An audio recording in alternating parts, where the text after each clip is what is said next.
ভৌতিক কথা পডকাস্টের আরও একটি নতুন এপিসোডে তোমাদের সকলকে স্বাগত। আজকের এই পডকাস্টে তোমরা দারুণ দুটো ঘটনা শুনতে চলেছ। নিউ টাউনের একটি ফ্ল্যাট এবং সেখানে ভয়ঙ্কর কিছু রকমের ঘটনা, যেটা তোমরা ভাবতেও পারবে না। আর একটা ঘটনা আছে, সেটা পুরোপুরি ব্ল্যাক ম্যাজিকের উপর কেন্দ্র করে, এবং সেই ঘটনাটাও তোমাদের একটু অন্যরকম ফিল দিতে চলেছে। তো আর দেরি করো না, সিট বেল্ট বেঁধে নাও, চুপটি করে বসে পড়ো। এখন আমরা পাড়ি দিতে চলেছি ভূতের রাজ্যে। আর সেই রাজ্যে পাড়ি দিতে গেলে অবশ্যই কানে টুক করে হেডফোনটা গুজে নিতে হবে। গুজে নিয়েছো অবশ্যই? চলো এবার আমরা পাড়ি দিই ভূতের রাজ্যে।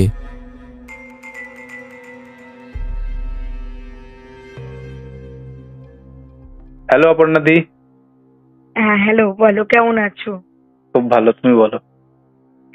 এই চলছে, গরম প্রচন্ড। গরমের কথা আর বলোই না, শেষ করে দিল জীবন একদম। মানে আমি তো শুনছি অনেকে বলছে যে এসি চালিয়েও নাকি ঘর ঠান্ডা হচ্ছে না, মানে এইরকম অবস্থা। এটা খুব বাস্তব, মানে সত্যি কথা। মানে আমি তোমাকে বলছি কলকাতার টেম্পারেচার কি কতটা কি আমি অতটা আইডিয়া নেই। যে ভলভো বাসে খানিকক্ষণ বসে থাকলেই মানে শীত লাগতো, সেই ভলভো বাসগুলো এখন মনে হচ্ছে বোধহয় বাস থেকে নেমে হাঁটা দিলে কাজে দেবে, এমন অবস্থা। সেই যাই হোক, এগুলোর জন্য তো আমরাই দায়ী কম বেশি, এটা একদম একদম। পলিউশনটা যেভাবে বাড়ছে। যাই হোক, যেগুলো নিয়ে আলোচনা আমাদের হলো সেগুলো হচ্ছে, তুমি আজকে দুটো বলবে, দুটো মেইনলি ইনসিডেন্ট। একটা ব্ল্যাক ম্যাজিক নিয়ে, এবং একটা নিউ ফ্ল্যাটের ঘটনা, নিউ টাউনের একটা ফ্ল্যাটের ঘটনা, সরি। সেটা হচ্ছে একটা সুইসাইড কেস নিয়ে, তাই তো? ওকে, তাহলে দিদি তুমি কোনটা দিয়ে শুরু করতে চাইছো? আমি ফার্স্ট ব্ল্যাক ম্যাজিকটা দিয়ে স্টার্ট করব। ওকে ওকে, তাহলে তুমি শুরু করো প্রপার একদম প্রথম থেকে। ঠিক আছে। ওকে। এই ব্ল্যাক ম্যাজিকের ব্যাপারটা কিন্তু অরিজিনালি আমার সঙ্গেই ঘটেছিল, ঠিক আছে? তুমি মানে শ্রোতারাও জানেন বা তুমিও হয়তো মনে আছে যে আমার যমজ মেয়ে, তো এরা যখন মানে আমার শ্বশুর বাড়িতে আমার যখন বিয়ে হয়ে আমি যাই, বিয়ের পর না আমার শাশুড়ি ঠিক আমার সঙ্গে না অ্যাডজাস্ট করতে পারতো না। যে একটা ওই ঘটি বাঙালের একটা লড়াই ছিল। আমি ঘটি বাড়ির মেয়ে, শ্বশুর বাড়ি হচ্ছে বাঙাল। তো এই নিয়ে একটা সবসময় একটা মতভেদ দ্বন্দ্ব ছিলই আমাদের মধ্যে। তো ইতিমধ্যে আমার মানে বছর ফিরতে না ফিরতেই আমার মানে ইস্যু আসে। তো এই খবরটা আমার শাশুড়িকে আমি তখন জানানো প্রয়োজন বোধ করিনি, বা হয়তো একটু অ্যাভয়েড করে গেছি, কারণ উনি শুনলে পরেই আবার রেগে মেগে অশান্তি করবে, এই ভয়তে আমি কিছু বলিনি। তো আমার মা জানতো যে যখন মানে আমার টুইন বেবি বলে যখন ডাক্তার লাস্টে আমাকে জানিয়েছে যে এরকম 4th মান্থের পর যে আপনাকে তো টুইন বেবি, খুব সাবধানে থাকতে হবে। মানে ভালো কথা। তো আমার মাকে যখন বলি, মা তখন বলে দেখ কিরকম যমজ বাচ্চা, তো কাউকে সেরকম এখন ঢাকঢোল পিটিয়ে বলার দরকার নেই, প্রথম সন্তান তো তুই এখন থেকে মানে চুপচাপ থাক, পরে পরে সবাইকে বলবি। তো আমি যথারীতি সেই রকমই। আর আমি শ্বশুর বাড়ি ঠিক কাজের সূত্রে আমার হাজবেন্ডের সঙ্গে আমি একটু আলাদাই থাকতাম। আচ্ছা। ও ওটা রেন্টেড ফ্ল্যাট ছিল সাউথ কলকাতা। তো ফ্ল্যাটের গ্রাউন্ড ফ্লোরটা আমি পুরো মানে 2 BHK ফ্ল্যাট ছিল। তো ওটা আমার মানে মানে রেন্টের ইয়েতে। তো বাথরুম বলতে মানে বাথরুমের ঘটনাটা বলার একটা কারণ আছে, পরবর্তীকালে বুঝবে। বাথরুমটা ছিল ড্রয়িং রুমে, মানে বেডরুমের সঙ্গে অ্যাটাচ কোনো টয়লেট ছিল না। তো আমার শাশুড়ি মোটামুটি ধরো এই 6-7 মাস যখন, তখন ও জানতে পারে যে আমার এরকম মানে ওর ছেলেই মনে হয় বলে টলে দিয়েছিল, মনে হয় কি জানিয়ে দিয়েছিল যে এরকম আমাদের টুইন বেবি হবে। তো ওই ক্ষেত্রে বারটা ছিল শনিবার। ঠিক আছে। তো আমার হাজবেন্ড দেখি শনিবার আমি ঘরে বেডরুমে শুয়ে আছি, তো কত মেন গ্রিলটা যেটা মানে গ্রিলের দরজাটা যেটা আমরা লাস্ট লক করে রাত্রিবেলায় শুতে চলে আসি আমার মানে ফ্ল্যাটে। এবার ফ্ল্যাটটা কিরকম মানে মেন গেটটার কাছে হচ্ছে গ্রিল, একটা মানে ওপেন স্পেস রয়েছে পুরো গ্রিলেই ঢাকা। এরপর পরপর দুটো বেডরুম পড়ে, তারপর শেষ প্রান্তে গিয়ে হলঘর। তো ও গেটের কাছে দেখি কিছু একটা বাজছে রাত্রিবেলায় এসে, না রাত্রির না তখন, এই ধরো বেশি রাত্রি নয়, 8টা কি 8:30 হবে, এতে কিছু বাজছে। তো আমারও তো শরীর ভালো নেই, অত দেখা জোগাড় ইয়ে নেই। পর রাত্রিবেলা এবার যখন আমরা খেতে গিয়েছি, খাওয়া দাওয়া করে বাচ্চাটা তো মানে ফ্রেশ ট্রেশ হয়নি, আমি যখন রুমে আসছি হঠাৎ আমার দরজাটার দিকে চোখ পড়ে গ্রিলের উপরে। তো মানে কি ভয়ঙ্কর! এই অ্যাকচুয়ালি কি বলতো, আমরা হচ্ছে নর্থ কলকাতার, তো এখানে না এইসব জিনিসগুলো খুব একটা কালচার নেই। মানে ধরো ওই সারদামার বাড়ি রয়েছে, রামকৃষ্ণদেব, কালী মন্দির, গঙ্গার ধার, মানে আমরা একটু ঠাকুর দেবতার কালচারের মানে মানুষ। মানে কালা জাদু কি জিনিস আমাদের জানা ছিল না, যতটুকু যা ধরো তখন তো আমার সময়ে ওই তোমার এই ইউটিউব বা এরকম ধরনের তো ব্যাপার ছিল, জাস্ট মোবাইল তো মোবাইল। তো এবার আমার না তখন গিয়ে দেখছি যেরকম গল্পের বইতে পড়ি, কালো একটা পুতুল, দুটো পুতুল, ঠিক আছে, কাপড়ে, মাথা রয়েছে, দুটো হাত রয়েছে, দুটো পা রয়েছে, পেট রয়েছে, পেটে 2-3টে ওই পিন জাতীয় ফোটানো আছে। আচ্ছা, মুখটা যেটা ওই ব্ল্যাক কাপড়ের তো পুতুলটা বানানো, আর ওই সাদা রং দিয়ে দিয়ে না চোখ আঁকা, দাঁত আঁকা, সেই দাঁতটা আবার দাঁতের মতো নয়, কিরকম বলছি এরকম ভাবে মানে জাস্ট স্মাইল করলে পরে যে দাঁতগুলো দেখা যায় না এরকম, মানে ঠিক একটা ভূত, মানে কি অদ্ভুত ধরনের মুখটা আঁকা। অথচ পুতুল দুটো সোজাভাবে দরজায় ঝোলানো নেই, একটু উল্টে ঝুলে আঁকা আছে, মাথাগুলো নিচে, পা দুটো দিয়ে দড়ি দিয়ে বেঁধে দরজায় ঝোলানো।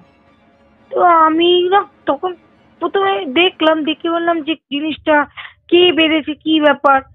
তো তখন আমি আমার হাজবেন্ডকে বললাম যে জানো তো দরজায় এরকম গ্রিলের উপরে না বাড়িওয়ালারা কিছু বেঁধেছে না, কি জানে, দুটো এরকম পুতুল মতো, একটা কালো কালো পুতুল বাঁধা। তখন আমাকে বললো, ও না, ওটা তো বাড়িওয়ালা বাঁধেনি, ওটা আমি বেঁধেছি অফিস থেকে ফিরে। আমি বলছি মানে কি জিনিস? তখন বলছে ওটা হচ্ছে ওই মানে ও জানে যে ওর মা কিছু দিলে পরে সেটা আমি ঘরে নেব না। মানে আমি ওর মায়ের সঙ্গে আমার এতই বিরোধ বেঁধে যেত যে ওর মা কিছু রান্না করে খাবার দিলেও আমি খেতাম না। তো মায়ের নাম না নিয়ে আমাকে বললো এটা না ওই দুটো পুতুল, তো আমি মন্দিরে পুজো দিতে গেছিলাম, বড় বড় পুজো দিয়ে, তখন ওখানে সবাই নিচ্ছিল। তো আমি বললাম যে এরকম আমার বাড়িতে বাচ্চা হবে, তো তখন উনি আমাকে এই দুটো পুতুল দিয়ে বললো যে এটা বাড়ির গেটের কাছে উল্টো করে ঝুলিয়ে রাখবে, তাহলে কি হবে, কাউরির নজর লাগবে না। তো তো ভাই বিশ্বাস করবে না, আমি এই জিনিসটা না কোনো খুব একটা মাইন্ড নিইনি।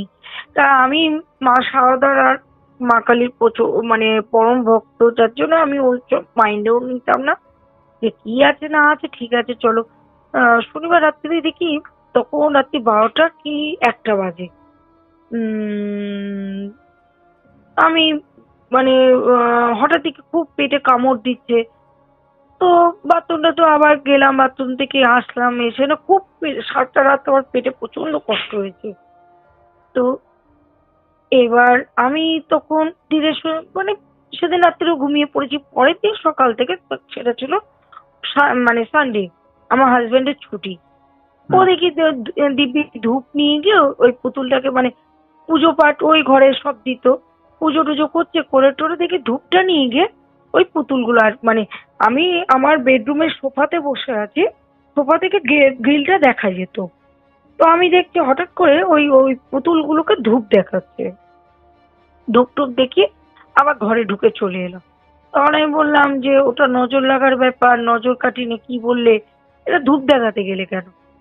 তখন বলছে যে না এটা আমাকে বলেছে 2 টাইম ধূপ টুপ দেখাতে, তুমিও দেখাবে। আমি না থাকলে পরে সন্ধে টন্ধে দিতে গেলে তুমি কিন্তু ধূপ টুপ দেখিও ওখানটা। আমি আর অত কেয়ার করিনি।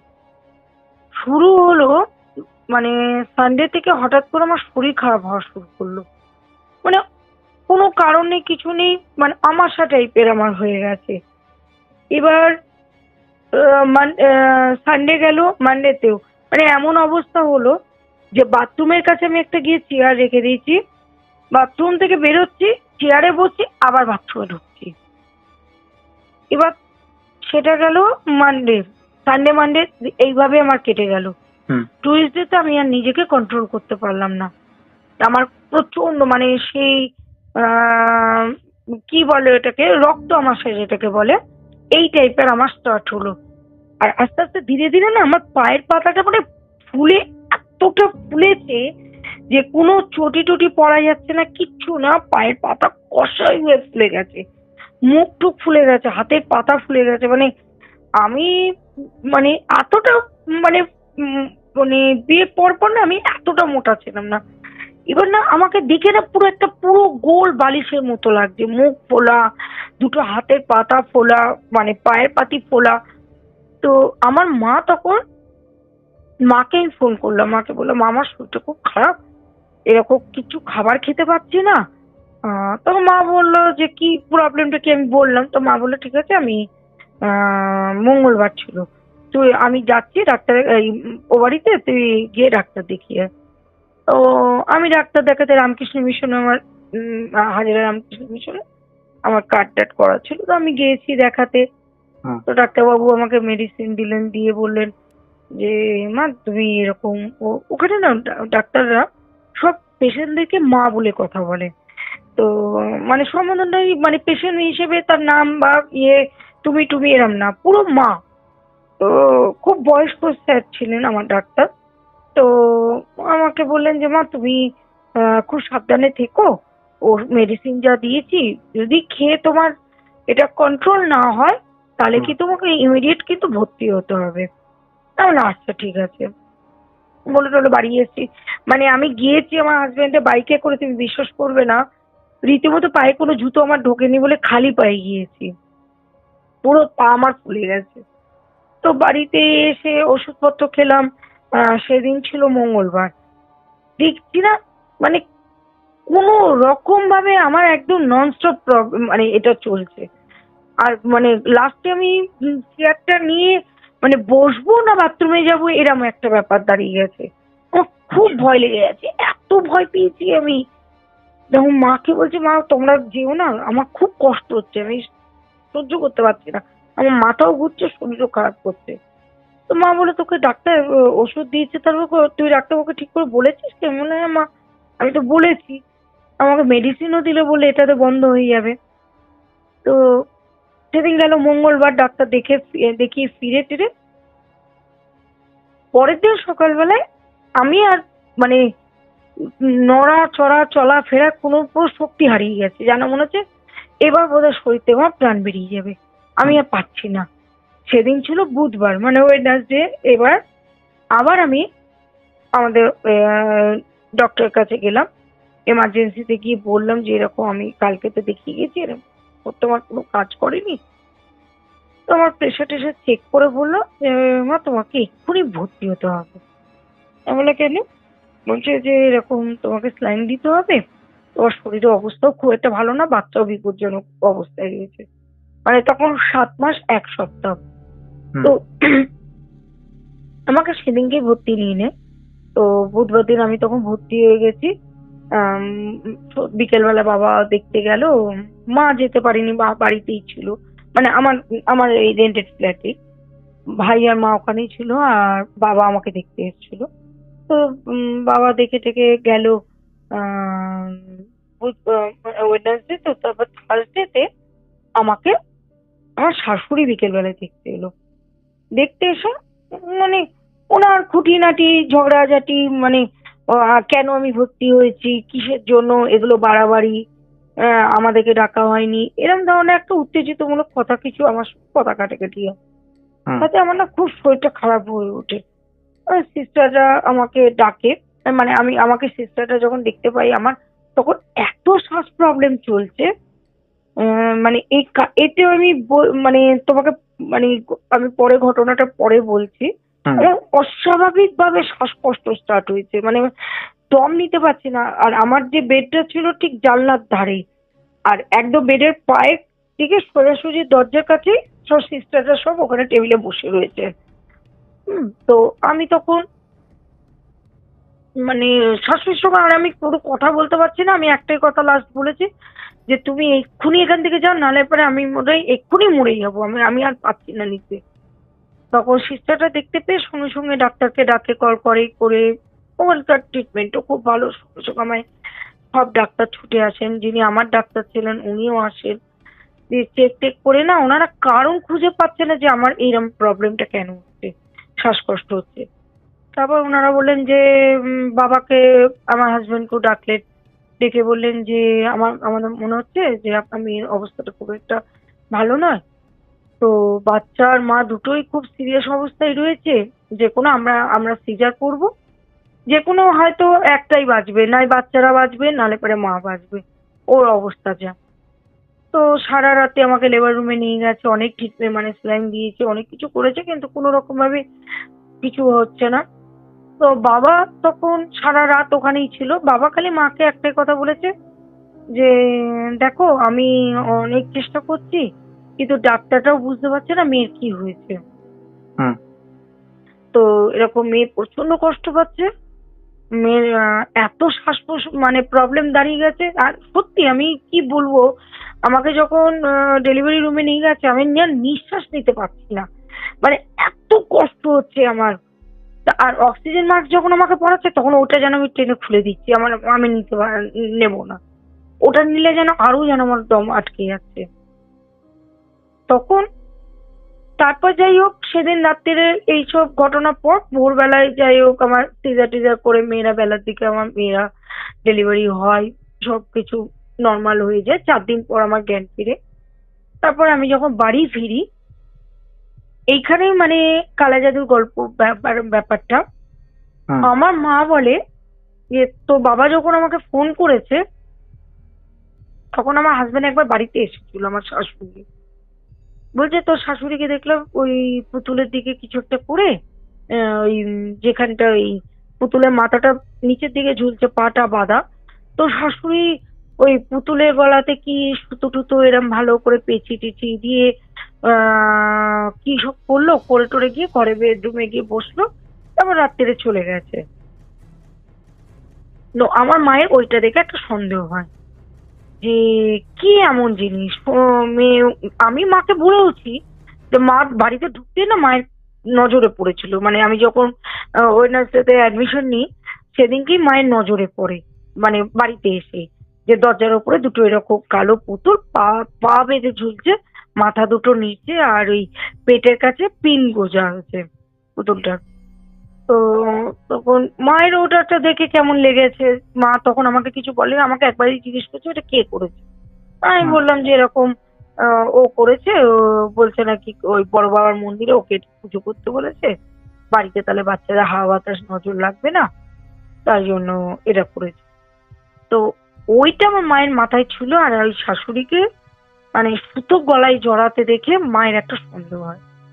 যখন মাঝরাত্রে বাবা মানে মাকে ফোন করে সব বলে, তখন মায়ের কিন্তু মাথা মানে চোখটা যায় পুতুলের দিকে, যে এটার সঙ্গে আমার মেয়ের নিশ্চয়ই একটা কিছু যোগসূত্র রয়েছে।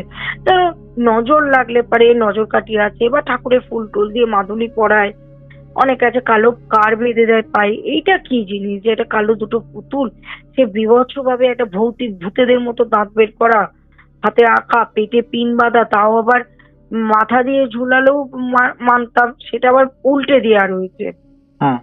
তো মা তখন, আমার মা তো এগুলো বিশ্বাস না করলেও পরে মাকে তখন মেয়ের জন্য বিশ্বাস করতে হয়েছে। মা না কোনো রাস্তা খুঁজে পাচ্ছে না, ভোর অব্দি মা চিন্তা করেছে যে কি করা যায়, খুললে পরেও অশান্তি, মানে আমার হাজবেন্ড অশান্তি করবে, এদিকে ব্যাপারটা কি কিছু, মা ছুটেও ভয় পাচ্ছে জিনিসটা। তো ফ্রাইডেতে আমার মেয়েরা যখন হয় তার কিছুক্ষণ আগে মা ভোরবেলা উঠে একটাই জিনিস লাস্ট চিন্তা করেছে, আমার মেয়েকে বাঁচাতে হবে, নিশ্চয়ই এটার সঙ্গে আমার মেয়ের কিছু একটা সম্পর্ক আছে। আর যবে থেকে লাগিয়েছে তবে থেকে আমার শরীরটা খারাপ হয়েছে। মা তখন কি করে, পুতুল দুটোকে খুলে খুলে সারা ঘর কোথায় রাখবে কোথায় রাখবে, তখন ওই আমার ঠাকুরস্থানে একটা হনুমান চালিসা থাকে। আজও আমি প্রত্যেক দিন আমি হনুমান চালিসা পাঠ করি। ওই হনুমান চালিসা বই মানে চালিসাটা ছিল ঠাকুরস্থানে, ওইটাকে মা নামিয়ে পুতুল দুটোকে হনুমান চালিসার সঙ্গে বাঁধে পুরো ভালো করে। মা ওটা গাড়া দিয়ে আটকে একটা কাপড় দিয়ে বেঁধে হনুমানজিকে একটাই কথা বলে যে এটা তো কি জিনিস আমি জানি না, আমি বুঝতেও পারছি না, খালি আমার মেয়ের যাতে ক্ষতি না হয় তুমি কিন্তু হনুমানজি দেখো, আমার মেয়ের আর আমার মেয়ের বাচ্চাদের যেন কোনো রকম ভাবে কোনো কষ্ট না হয়, তুমি বাচ্চাদেরকে দেখো আমার মেয়েকে। তো এই জায়গা থেকে তখন মানে মা এটা করেছে ধরো এই 8টা 8:30, আর তার 1-1.5 ঘন্টার মধ্যে আমার সিজার হয়।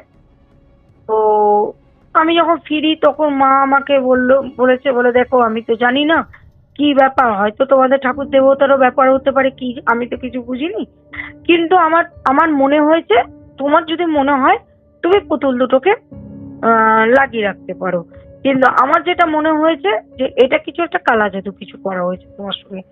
কারণ নজর লাগলে একটা পুতুল হয়তো লাগাতে পারতো, যে নজর লাগবে বাড়িতে হাওয়া বাতাস লাগবে, দুটো পুতুল উল্টানো কেন? আমার কিন্তু এটা মনে হয়েছে যে দুটো বাচ্চাকে মেরে ফেলার জন্য কোনো একটা জাদুটোনা তোমার শাশুড়ি কিছু করে তোমার হাজবেন্ডকে দিয়ে গেছিল। আর এ তো কিছু বোঝে না, তোমার হাজবেন্ড জানে যে এটা মা দিয়েছে, মানে নজর টজর বাচ্চার যাতে হাওয়া বাতাস না লাগে, হয়তো সে ভালো মনেই লাগিয়েছে, বা কিংবা হয়তো তারও মনে হয়েছে যে না বাচ্চা হয়তো এত তাড়াতাড়ি নিয়ে নিয়েছে, বাচ্চা দুটোকে নেওয়ার এখন দরকার নেই। তো আমি কিন্তু ওই পুতুল দুটো তোমার ওই একটা বাক্স রয়েছে, বাক্সর ভেতর আমি ঢুকিয়ে দিয়েছি হনুমান চালিসা বেঁধে, লাল কাপড় আর লাল সুতো দিয়ে ভালো করে বেঁধে দিয়েছি। তোমার যদি মনে হয় খুলে লাগাবে তো লাগাবে। তাহলে আমি দেখলাম যে সত্যি তো কি অদ্ভুত একটা জিনিস, এটা তো কারণ ওই কালা জাদু ব্যাপারটা আমার ওইখানে একটা ডাউট হয়েছিল যখন আমার শাশুড়ি একবার সাথ দেওয়ার জন্য আমাকে একটা শাড়ি মিষ্টি রান্না বান্না করে নিয়ে আসে। তো আমাকে পরিষ্কার একটা কথা বললো যে এইখান থেকে একটা খাবারও কাউকে দেবে না, এটা সম্পূর্ণ তোমার খাবার। তো আমার তখন একটু মনের মধ্যে কেন খটকা লাগলো যে এরকম আমার মামা শ্বশুরের মানে ছেলে মেয়েরা সব বাড়িতে এসছে আমার বাড়িতে, আমি বললাম কেন সবাই খাবে না এটা, আমি একাই বা কেন খাবো? তো আমি কি করেছি সব মিষ্টি সব যতগুলো বাচ্চা ছিল মানে ওগুলো তখন আমার দেওর ননদ যেগুলো সব ছোট্ট ছোট্ট বাচ্চা বাচ্চা, মানে 3 কেউ 4 কেউ 6 এরকম পড়ে, আমি সবাইকে মিষ্টিটাকে ভাগ করে দিয়ে দিয়েছি। এবার ভাগ যখন প্যাকেট বক্স থেকে আমি যখন মিষ্টিটা প্লেটে বের করেছি তখন দেখি ভেতরে ফুল রাখা ছিল ঠাকুরের, মানে ঠাকুর যাই হোক একটা ছোট্ট একটা ফুলের টুকরো। তো আর একটা যেটা শাড়ি দিয়েছিল শাড়িটার কর্নারটা কাটা আর 3টে তোমার টিপ পরানো ওই সিঁদুরে, মানে এরকম ভাবে আঙুল দিয়ে দিয়ে 3টে টিপ পরায় না ওই রকম শাড়ির কর্নারে আঁচলের কর্নারে 3টে টিপ পরানো। তোমাকে আমি প্রথমেই আমি বললাম যে আমরা কিন্তু এই কালা জাদু বা জাদু টোনা বা কাউকে বশীকরণ এগুলো আমরা ঘটনায় শুনি বা বুঝি যে এরা করে বিভিন্ন রকম, কিন্তু আমরা না কোনোদিন এই পথটাকে অবলম্বন করি না। তা আমরা একটাই জিনিস চিন্তা করি ভগবানের ওপরে আর কেউ নেই, ঈশ্বরকে বিশ্বাস করে সব বিপদ থেকে তোমায় রক্ষা করবে। তো ওই জায়গা থেকে আমার একটা শাড়িটা আমি পরিনি, যে শাড়ির আঁচলে কর্নার কেন কাটা থাকবে আর টিপি বা দেয়া থাকবে কেন? তা আমার বাড়িতে ধরো আমার ভাই হয়েছে, ভাই আমার পিসি মাসি বাচ্চারা হয়েছে, কখনোই তো এদেরকে আমি দেখিনি যে এই শাড়ির আঁচল কাটা বা সিঁদুরের টিপ পরানো। তো আমার ক্ষেত্রে এটা কেন করা হয়েছে? তো আমি ওই শাড়িটাকে তুলে রেখেছিলাম আর মিষ্টিগুলো আমি আমার ওই মানে ভাই মামা শ্বশুরের ছেলে মেয়ে মা শ্বশুরের ছেলে মেয়ে এদেরকে দিয়ে দিয়েছিলাম। তো তখন আমার শাশুড়ি দেখি প্রচন্ড রেগে গেছে, মানে ফিরে এসেছে বাপের বাড়ি থেকে, ফিরে এসে প্রচন্ড অশান্তি করছে আমার উপরে, ওই মিষ্টি কেন তুমি ওই বাচ্চাদেরকে খাওয়ালে? এমন আরে আমি যদি খেতে পারি বাচ্চারা কেন খেতে পারবে না? না তোমাকে খেতে দেওয়া হয়েছে ওই বাচ্চা, তুমি বাচ্চাদেরকে কেন দিয়েছো? মানে যেন একটা স্বার্থে খুব জোর আঘাত মানে লেগেছে, এরকম একটা ব্যাপার। উনি আমার উপর রিয়াক্ট করতে শুরু করলো।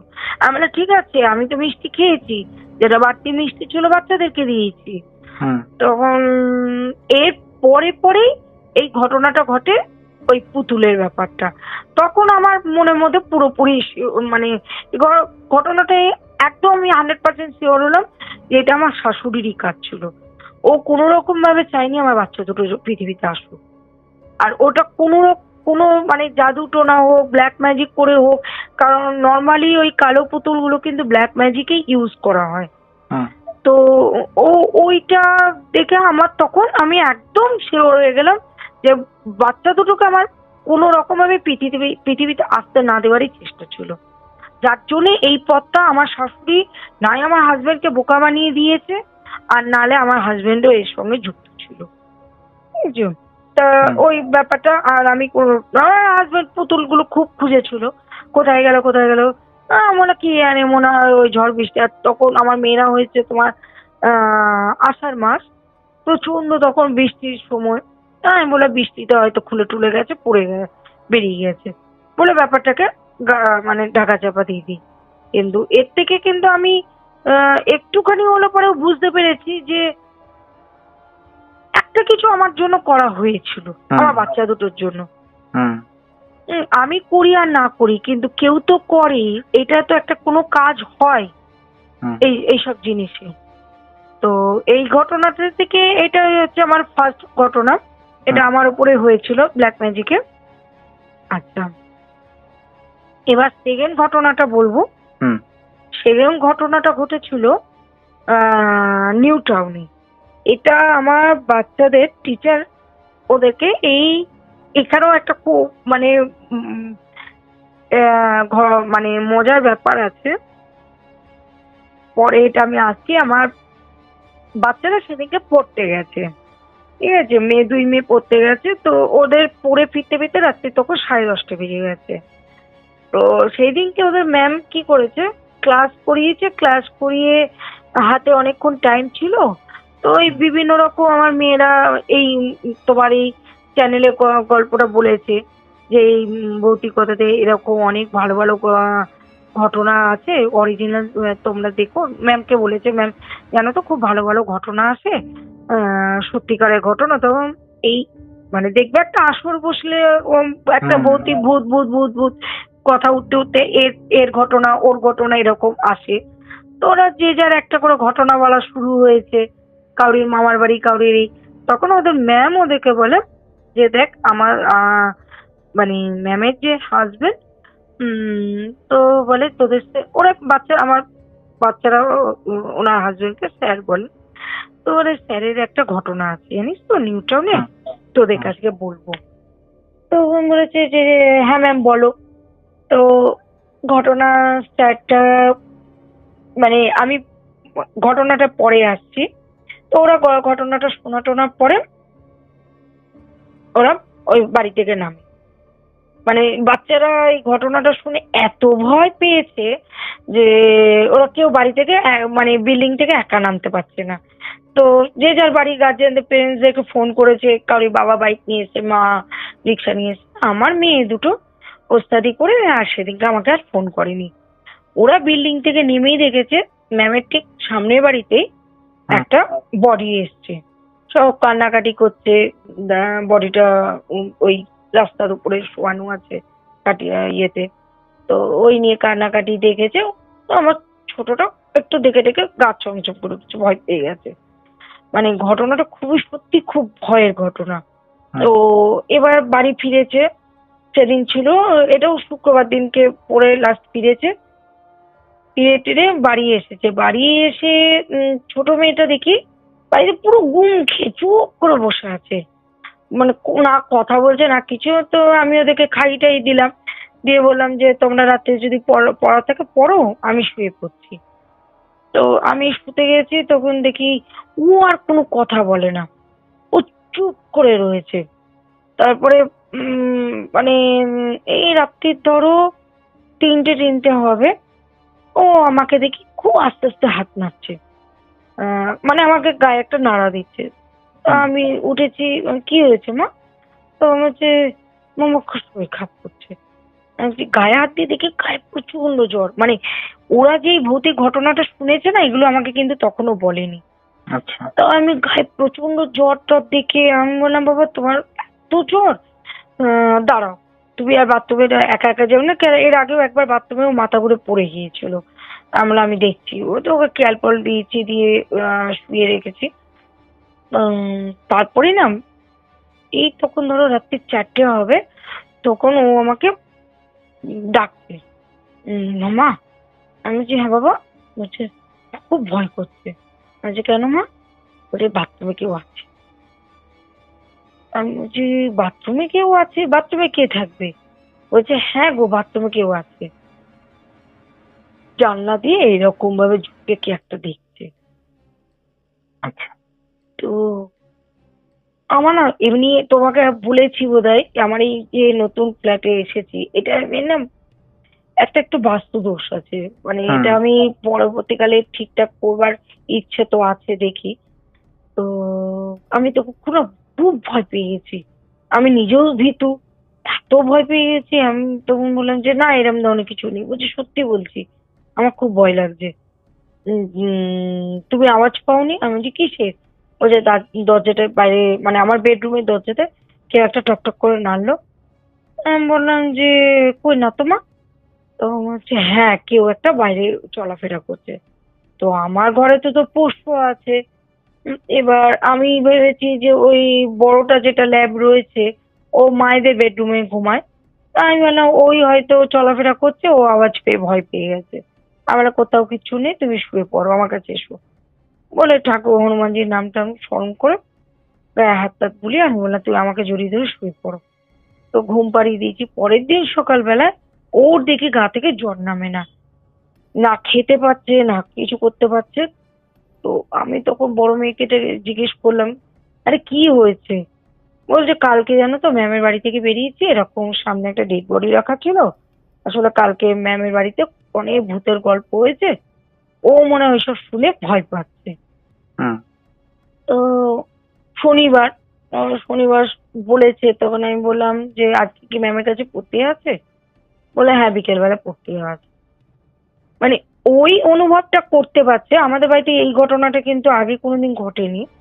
আমার ভাইয়ের সঙ্গে টুকটাক যা ঘটনা ঘটেছে, কিন্তু এই ভূতের দেখা, ভূত ইয়ে করা, আমার এই ছোট মেয়ে এইটা ও পড়তেই আছে। পুরো ভরা মার্কেট, কিন্তু বাবুঘাটি এসি মার্কেটটা কিন্তু পুরো একদম ভরা মার্কেট, লোকজন চলাফেরা করে।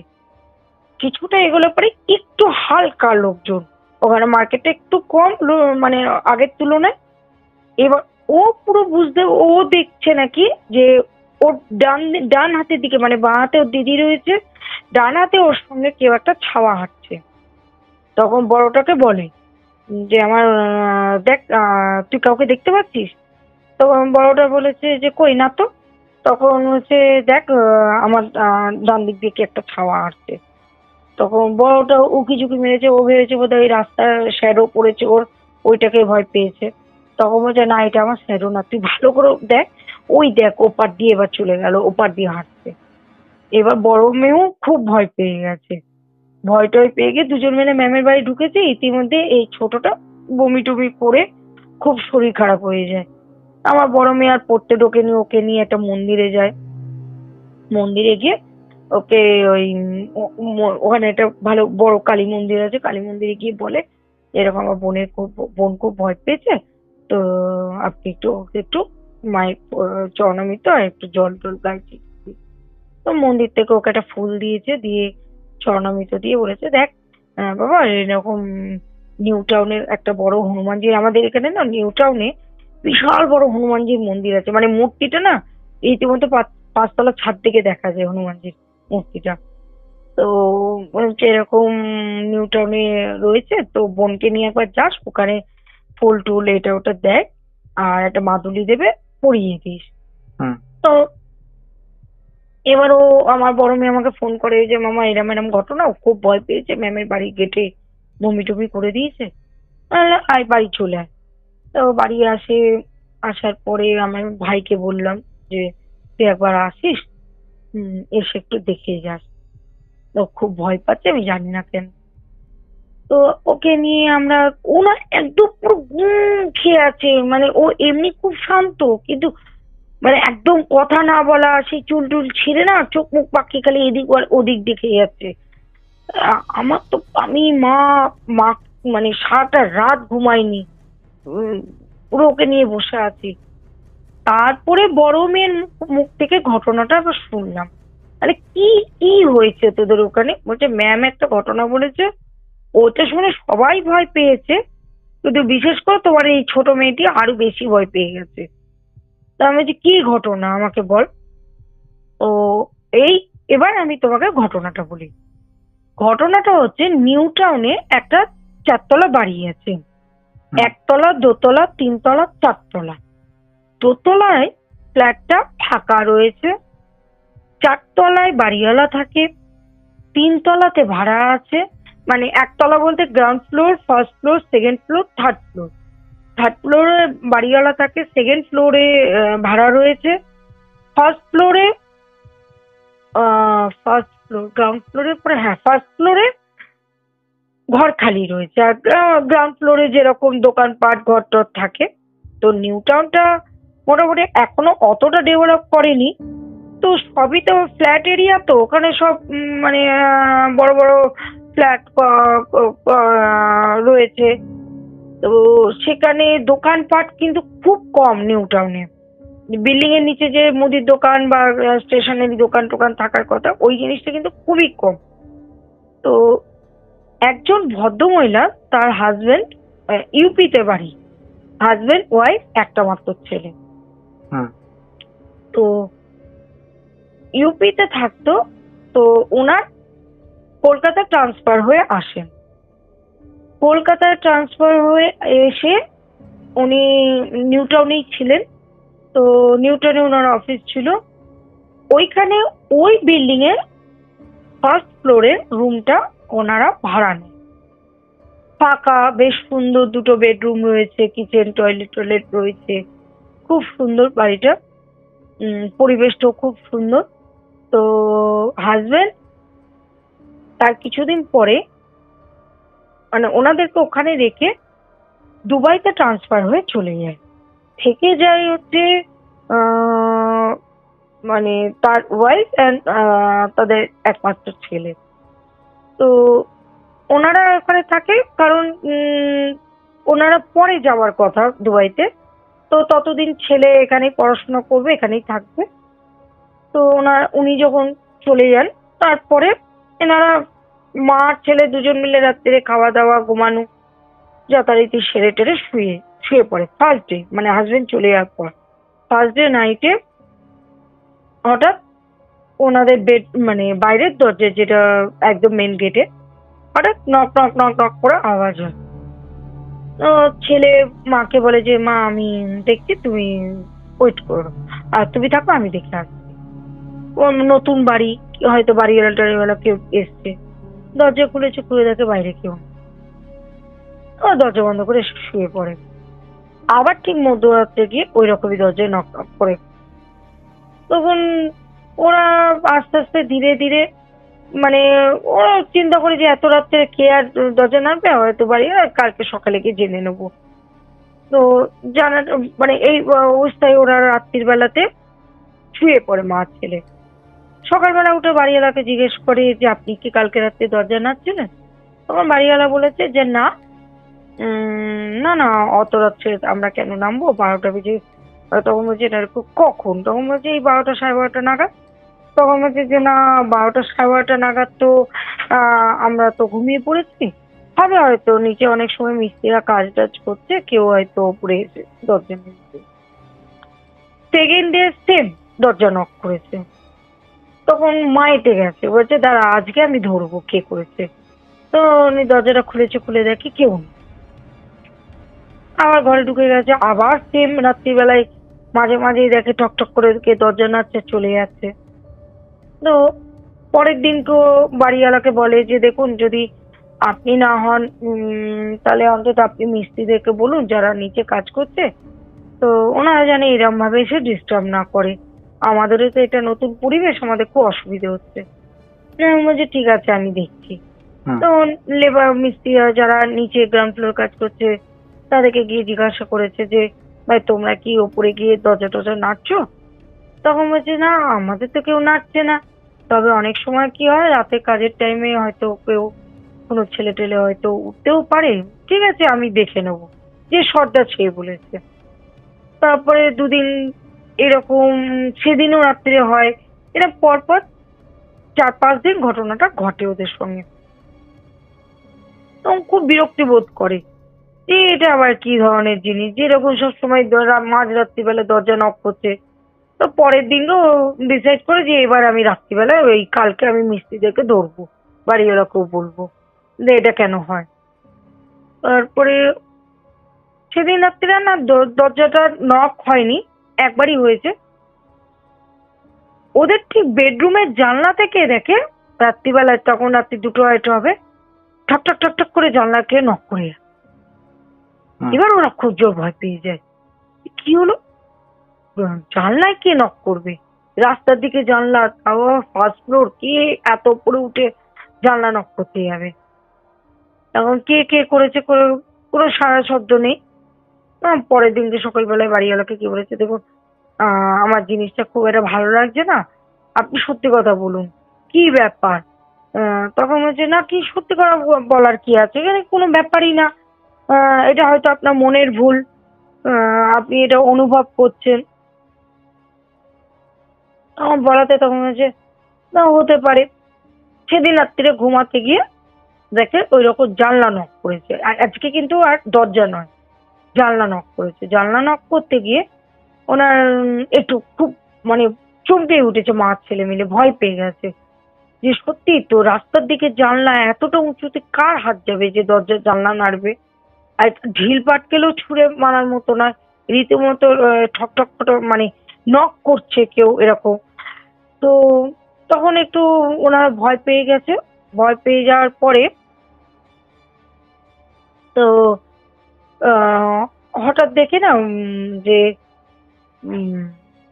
কিচেনের কলটা চালু হয়ে গেছে, জল পড়ছে।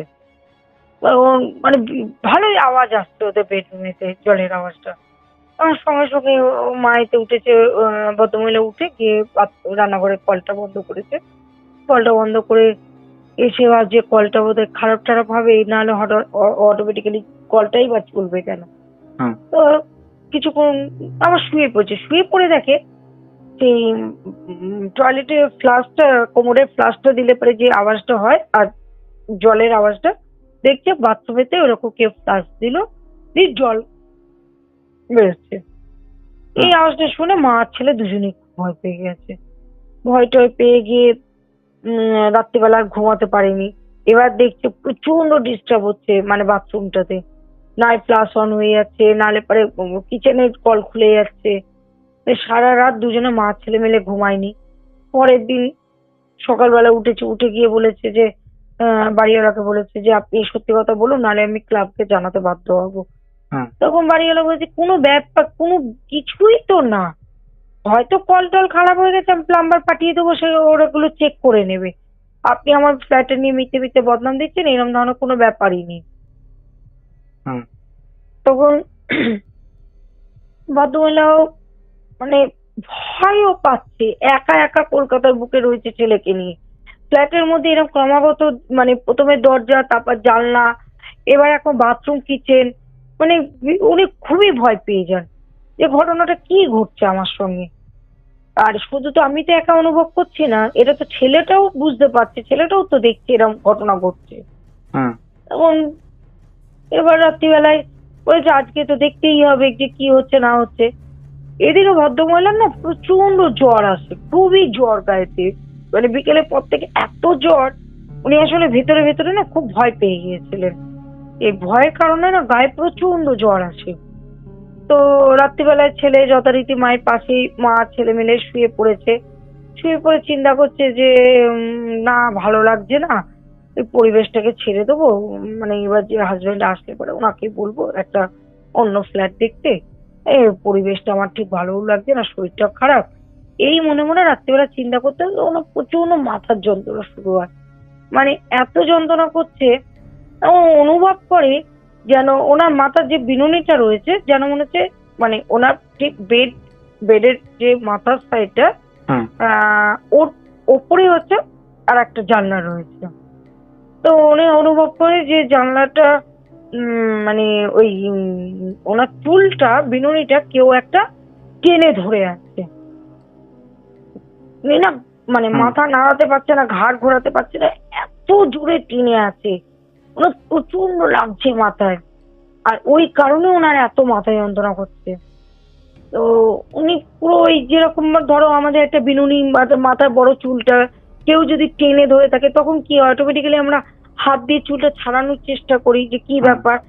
তো উনি চেষ্টা করছে, টানার চেষ্টা করছে, কিছুতেই খুলতে পারছে না। তখন জানলা দিয়ে একটা আওয়াজ আসছে, এবার মুখে পিছে দে।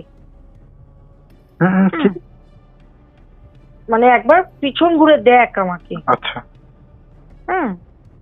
পিছে মুখের একবার দেখ। আর বেশ মানে নাকি নাকি সুরে একটা মেয়েলি গলা। মানে তখন ভদ্রমহিলা একদম কনফার্ম হয়ে গেছে যে কিছু একটা আছে পিছনে, কিছু একটা আছে। এবার ও আস্তে আস্তে করে চুলটাকে খুব করে টেনে খোলার চেষ্টা করছে, কিন্তু খুলতে আর পারছেন না।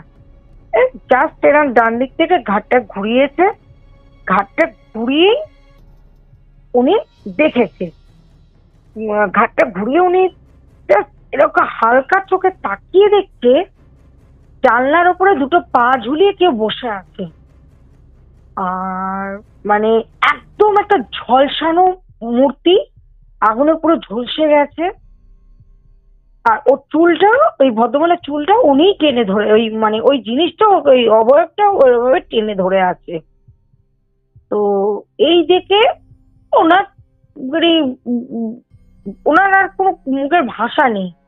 ও বুঝতেই পেরে গেছে যে আমি ভয়ঙ্কর বিপদে পড়ে গেছি।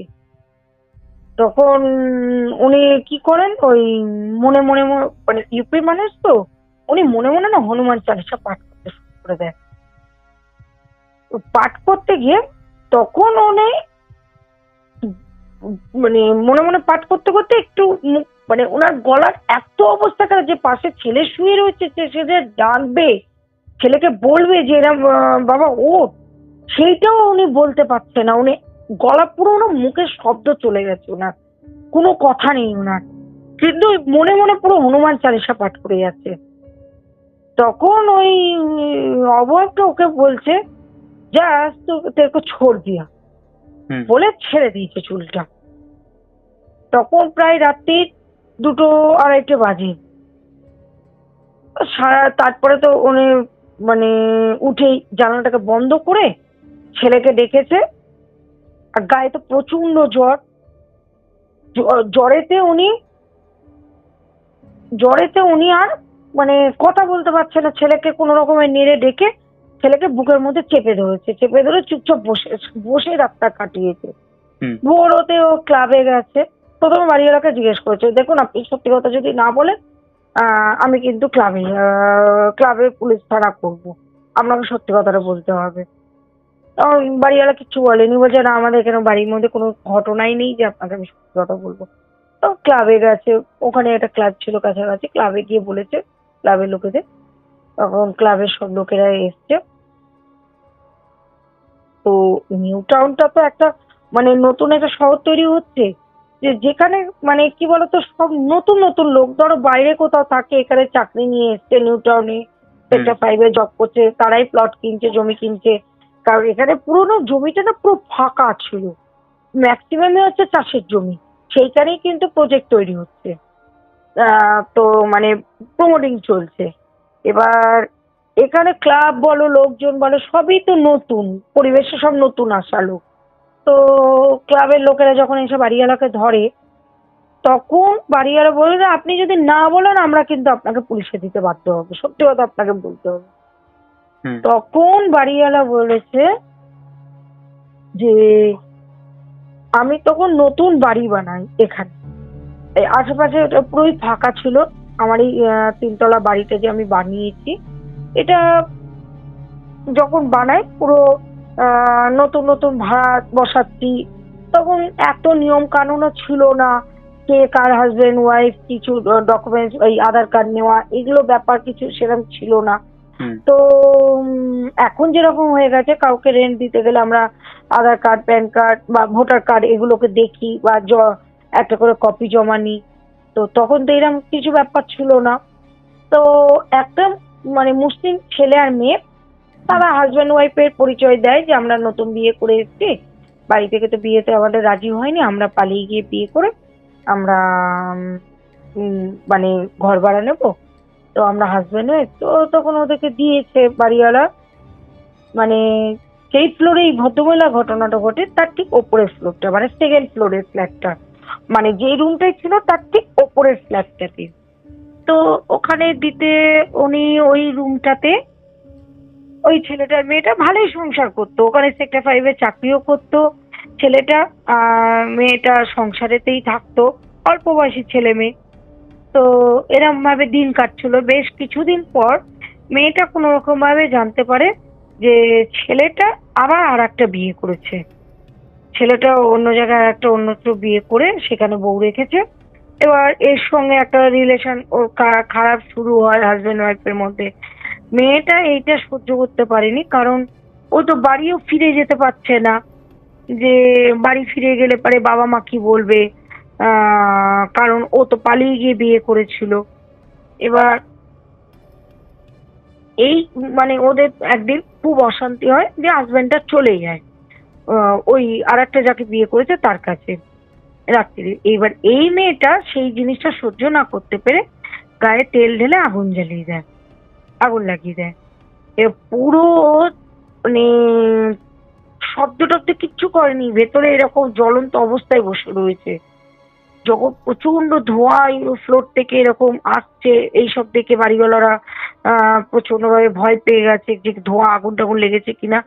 এবার যখন এসে ঘর খুলে দেখে মেয়েটা, মানে কি বলবো, চোখ মুখ বলে কিছু নেই, মেয়েটা একদম ঝলসে শেষ অবস্থায় রয়েছে, মানে একদম পুড়ে গেছে মেয়েটা। এবার ওই অবস্থা ওকে হসপিটালে নিয়ে গেলে জানা যায় যে মেয়েটা নাকি বাড়িতেই মারা গেছে। ও মানে হসপিটাল অব্দি পৌঁছাতে পৌঁছাতে মেয়েটা মারা গেছে, ও আগেই মানে মারা গিয়েছিল। তো যাই হোক, ওদের নিয়ম অনুযায়ী সেই ছেলেকে ডেকে ডেকে তারপরে ওদের যা ডিউটি সেই সব করা হয়। তো এবার বাড়িওয়ালা কি করে, ওই যোগী টুগি মানে ওই কি বলে বলো না, ওই হোম যোগী পুজো, মানে উনি হিন্দু, পুজো পাঠ করিয়েছে যে দোষ টোষ। এবার ওই ঘরটা না কেউ ভাড়া নিয়ে থাকতে পারতো না, আর বাড়িওয়ালারও লোকসান, এটা ওনার ভাড়ার পয়সা চলে, ওনার এটা অসুবিধা হয়ে যায়। তো উনি তখন কি করে, ওই ঠাকুরমশাই ডেকে ভালো করে হোম টোম দিয়ে পুজো টুজো করায়। তো পুজো করালে কি হবে, সে কাজের কাজ কিছুই হয় না। যাকেই ভাড়া দেয় সে একদিন দুদিন থাকার পরে ওই দরজা নাড়া আর দরজায় আওয়াজ, আর ওই কলের জল পড়ছে, ভয় দেখাচ্ছে, কেউ যেন মনে হচ্ছে ওই ঘরটার মধ্যে ঘুরে বেড়াচ্ছে। আর মাঝে মাঝে সেই ওই যেই জায়গাটা বসেছিল পোড়া অবস্থায় ওইখানে কাউকে ওই রকম একটা বসে দেখে। এরম সবাই পালিয়ে যায়। তো এরকম বেশ কিছু কাল এরম ভাবে কাটতে কাটতে তারপর একটা মুসলিম পরিবার ওই ঘরটা ভাড়া নেয়। ঘরটা ভাড়া নিয়ে ওদের সঙ্গে সেম ঘটনাটা ঘটতে তখন উনি বাড়িওয়ালাকে বলে যে এরকম আমার এটা কি ব্যাপার, যে এরকম একটা মেয়ে মারা গেছে, তো হাজবেন্ড ওয়াইফ ছিল, তো হাজবেন্ড এই ঘটনাটা পুরোটা বলে। তখন বলছে ঠিক আছে, দেখুন আমি আমার ধর্ম মতে যদি ঘরটা বেঁধে দিই আপনার কি কোনো অসুবিধা হবে, তাহলে মেয়েটা আর এই ঘরটায় ঢুকতে পারবে না। তখন বলছে ভালো কথা, তোমার আপনার যদি পারেন করুন। তো ইসলাম মতেও ওরা যা যা করবার যেরকম করে বেঁধে টেঁধে দেয় ঘরের চারপাশে, ওরা যাই হোক তারা তাদের শাস্ত্র মতে তারা ওইভাবে ঘরটাকে পুরো বেঁধে দেয়। তারপরে ওরা ওইখানে ভাড়া দীর্ঘদিন ছিল, কোনো প্রবলেম হয়নি, মানে ওনারা হাজবেন্ড ওয়াইফ থাকতো, কোনো দিন কোনো প্রবলেম ঘটেনি।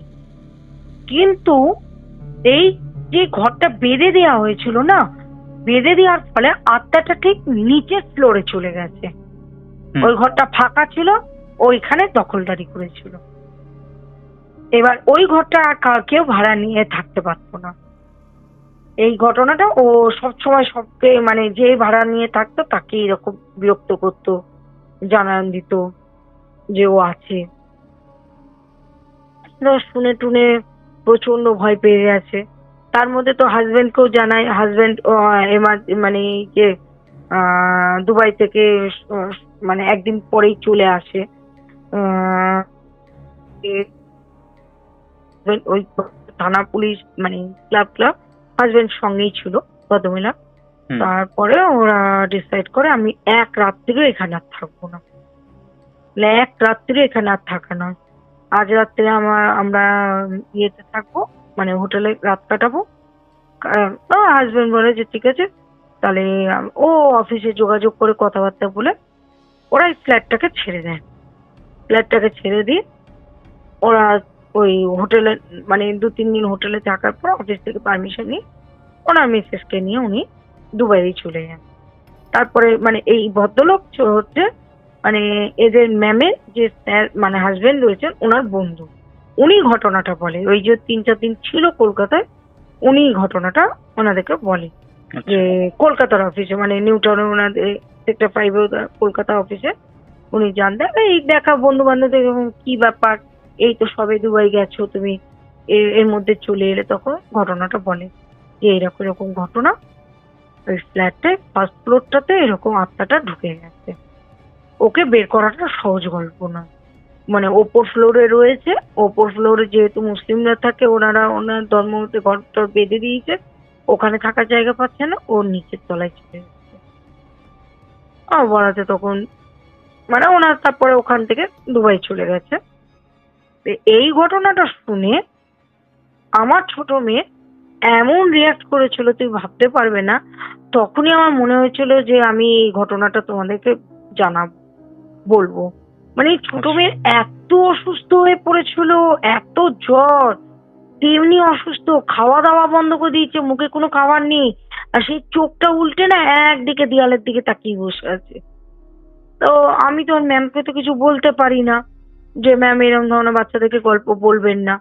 তারপরে ভাইকে বলা হলো, ভাই আবার এসে আমাদের ঘরে প্রতিষ্ঠিত নারায়ণ শিলা রয়েছে, তার নিত্য স্নান করানো হয়, সেই চরণামৃত নিয়ে এসে নারায়ণের ঘটের জল নিয়ে এসে সেই মেয়েকে দেওয়া হয়, দিয়ে ওই নারায়ণের ফুল টুল হাতে বেঁধে দিতে তুই ভাবতে পারবো না, পুরো ম্যাজিকের মতো কাজ করলো। মেয়ে মিনিট 15 মধ্যে মেয়ে পুরো সুস্থ, ও হাসছে টাসছিস কথা বলছে নর্মালি।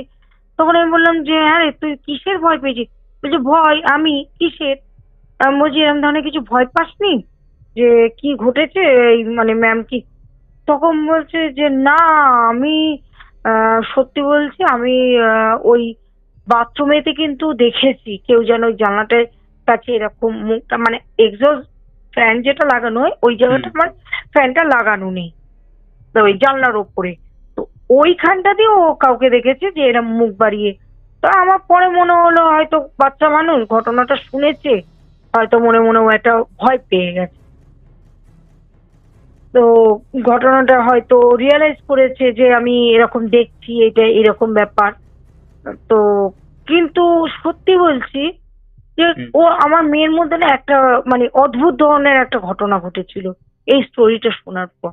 মানে এই ঘটনাটা ও এত মাইন্ডে নিয়ে নিয়েছে যে প্রচন্ড ভাবে ভয় পেয়ে গিয়েছিল। তারপর আমি ম্যামকে বলেছি পরবর্তীকালে যে ম্যাম এরকম আমার ছোটটা এরকম খুব ভীতু, কোনো ভৌতিক গল্প আপনি ওদেরকে বলবেন না।